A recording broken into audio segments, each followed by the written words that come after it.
एक बार की बात है, उदयपुर नामक गांव में दो सहेलियां रहा करती थी, आराध्या और सपना।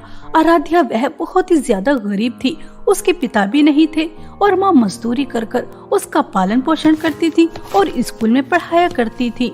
और वहीं दूसरी तरफ सपना, वह बहुत ही ज्यादा अमीर थी, उसके पास धन दौलत की कोई कमी नहीं थी और दोनों में दोस्ती स्कूल में ही हुई थी। दोनों एक साथ स्कूल जाया करती थी और एक साथ स्कूल से आया करती थी।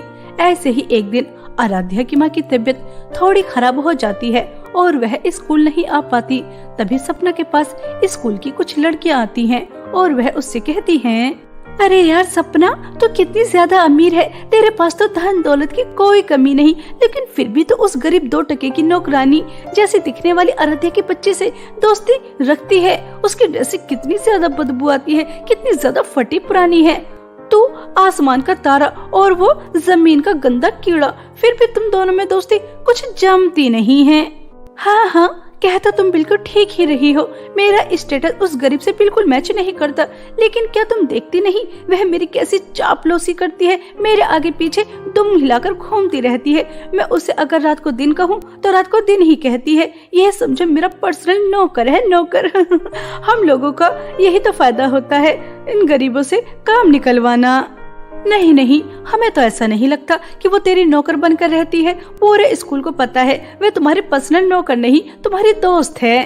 मैं तुमसे शर्त लगा सकती हूँ कि मैं उससे जो भी कुछ कहूँगी वो मेरे लिए करने के लिए तैयार हो जाएगी। अगर यकीन नहीं आता तो कल वह स्कूल आएगी, तभी अपनी आंखों से देख लेना कि वह मेरी नौकर है या फिर मेरी दोस्त, ठीक है?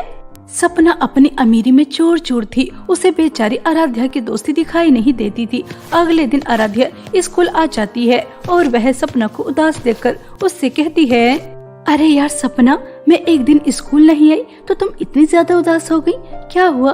तुम इतनी उदास क्यों बैठी हो? क्या कोई प्रॉब्लम है?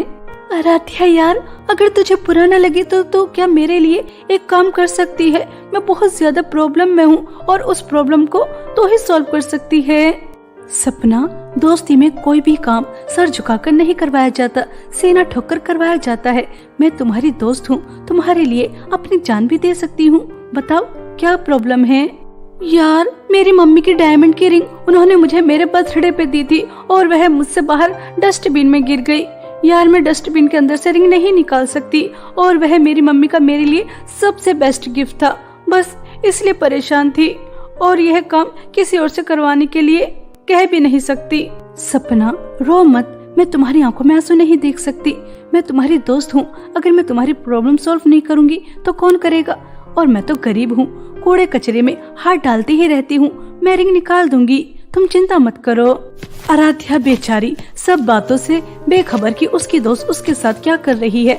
वह डस्टबिन से उसकी माँ की रिंग निकालने चली जाती है जो कभी गिरी ही नहीं थी और उसके पीछे पीछे सपना स्कूल की लड़कियों को भी ले जाती है और उनसे कहती है, देखो, मैंने तुमसे कहा था ना, वो मेरे लिए कुछ भी करने के लिए तैयार हो जाती है क्योंकि मेरी नौकरानी है ना, नौकरानी। देखो कैसे गंदे कचरे के अंदर से कैसे मेरी माँ की रिंग ढूंढ रही है जो उसके अंदर कभी गिरी ही नहीं। अब तो तुम्हें समझ में आ ही गया होगा कि मैं इस गरीब से दोस्ती क्यों रखती हूँ। ये गरीब होते ही ऐसे हैं, बेवकूफ और नासमझ। सपना, तुम्हारी माँ की रिंग नहीं मिल रही, मैंने कचरे निकाल कर देख लिया, सॉरी यार। कोई बात नहीं, लेकिन यार अब तो क्लास के अंदर मत जाना, तूने गंदे कचरे को हाथ लगाया है ना, तेरे अंदर से बदबू आ रही होगी, क्लास में हम सबका बैठना मुश्किल हो जाएगा। प्लीज कल आ जाना नहा धोकर। मैं इतनी ज्यादा अमीर हूँ, अगर एक रिंग खो गई तो कोई बात नहीं, दूसरी खरीद लूंगी। आराध्या स्कूल के अंदर नहीं जाती और वह घर चली जाती है। ऐसे ही समय बीत रहा था।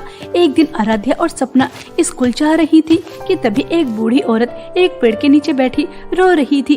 तभी उसकी नजर आराध्या और सपना के ऊपर जाती है और वह दोनों से कहती हैं, अरे बेटा, बहुत समय से कुछ खाया नहीं, बहुत ज्यादा भूखी हूँ, बहुत समय से लोगों से कुछ मांग रही हूँ, कुछ खाने को दे दो दे दो, लेकिन कोई मेरी मदद नहीं कर रहा। लगता है कलयुग आ गया, कलयुग, किसी को किसी की नहीं पड़ी।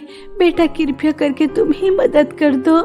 बुढ़िया, तुझे नजर नहीं आ रहा हम स्कूल जा रहे हैं? अगर मैं तुझे अपना लंच दे दूंगी तो मैं क्या खाऊंगी? तेरी वजह से मैं भूखी रह जाऊंगी। चल हट यहाँ से, हमारा रास्ता छोड़। पता नहीं कहाँ से आ जाते हैं भिखारी। हमें खाने के लिए दे दो, हमें पैसे दे दो, जैसे हम इनके लिए ही खाना लेकर आते हो। अरे सपना, अपने से बड़ों से इस तरह से बात नहीं किया करते। देखो तो इनकी हालत कितनी ज्यादा बुरी है, कितनी भूखी लग रही है। अगर तुम इन्हें कुछ नहीं देना तो मत दो। अम्मा जी, मेरे पास आपको देने के लिए कुछ ज्यादा नहीं है, मैं बहुत ज्यादा गरीब हूँ, लेकिन हाँ, एक रोटी जो एक दिन में मुझे एक बार मिलती है लंच के लिए, लीजिए, आप उसे खा लीजिए। बेटा, तुम कितनी अच्छी हो, तुम्हारे पास एक ही रोटी है और वो भी तुमने मुझे दे दी। ऊपर वाला तुम्हारी मदद करे। हमेशा खुश रहो बेटा, खुश रहो। बेटा, इस बुढ़िया की दुआएं हमेशा तुम्हारे साथ हैं। वह बूढ़ी औरत आराध्या को बहुत सारी दुआएं देकर वहाँ से चली जाती है। कुछ दूर चलने के बाद सपना आराध्या से कहती है, तू हमेशा बेवकूफ की बेवकूफी रहेगी। तुझे क्या जरूरत है उस बुढ़िया की मदद करने की? इनका तो रोज का काम होता है। अब तू क्या खाएगी? तुझे तो रोज सिर्फ एक ही रोटी मिलती है। अब देख, उस बुढ़िया की मदद करने की वजह से तुझे पूरे दिन भूखा रहना पड़ेगा। सपना, यही फर्क होता है अमीर और गरीब में। तुम अमीरों को गरीबों की भूख दिखाई नहीं देती और हम गरीबों को गरीबों का दुख बहुत अच्छी तरह से नजर आता है। तुम्हें वह अम्मा झूठी और ड्रामेबाज लग रही थी, लेकिन मैंने उनकी आंखों में देखा कि वह कितनी भूखी थी। और क्या तुमने देखा नहीं, अम्मा जी ने मुझे कितनी सारी दुआएं दी। सपना, तुम्हें भी दूसरों की मदद करनी चाहिए। तुम तो इतनी ज्यादा अमीर हो, देखना तुम्हें बहुत अच्छा लगेगा और बहुत सारी दुआएं मिलेंगी। माय फुट, यह दुआएं वगैरह कुछ नहीं होती। मैं तुझे हमेशा से देखती आ रही हूँ कि तू लोगों की कितनी मदद करती रहती है, लेकिन आज तक तुझे मिला क्या है? तो तू वैसी की वैसी है, गरीब की गरीब। और एक मुझे देख, आज तक मैंने किसी की मदद नहीं की, 1 रुपया किसी को नहीं दिया, लेकिन फिर भी अमीर की अमीर हूँ। किसी की मदद करने से कुछ नहीं होता, बल्कि हमारे पास जो भी कुछ होता है वो खत्म हो जाता है। जैसे तेरे पास 1 रोटी थी, वो भी उस बुढ़िया के पास चली गई। आराध्या सपना को समझाने की कोशिश करती है, लेकिन सपना को तो अपने अमीर होने पर घमंडी बहुत ज्यादा था और इसी तरह स्कूल आ जाता है। स्कूल में जाने के बाद सपना स्कूल की अपनी सभी दोस्तों को इकट्ठा करती है और उनसे कहती है, कल मेरे मम्मी पापा की एनिवर्सरी है, आप सभी को आना है, लेकिन याद रहे कि सबको येलो और व्हाइट ड्रेस पहनकर आनी होगी, क्योंकि हमने थीम रखी है और बहुत बड़े बड़े लोग भी आने वाले हैं। अच्छे से तैयार होकर आ जाना, ठीक है? कभी गरीबों की तरह आ जाओ। सपना, हमारे पास तो ब्रांडेड कपड़े हैं, मेकअप भी है, हमसे तो जो बोलेगी हम वो पहनकर आ जाएंगे। लेकिन इस गरीब आराध्या की बच्ची का क्या करेगी, जिसके पास स्कूल यूनिफॉर्म भी अच्छे नहीं है? यह तो तेरे मम्मी पापा की एनिवर्सरी में ग्रहण लगा देगी अपनी गरीबी से। अरे हाँ यार, यह तो मैं भूल ही गई। आराध्या, कल तो मेरे मम्मी पापा की एनिवर्सरी में मत आना, क्योंकि वहाँ पर बड़े बड़े लोग आएंगे, अमीर अमीर लोग आएंगे, क्योंकि वह पार्टी अमीरों के लिए है ना, गरीबों के लिए नहीं। इसलिए तू मत आना, क्योंकि तेरे पास तो कोई अच्छा सूट भी नहीं होगा। तेरी वजह से मेरी बहुत इंसल्ट होगी।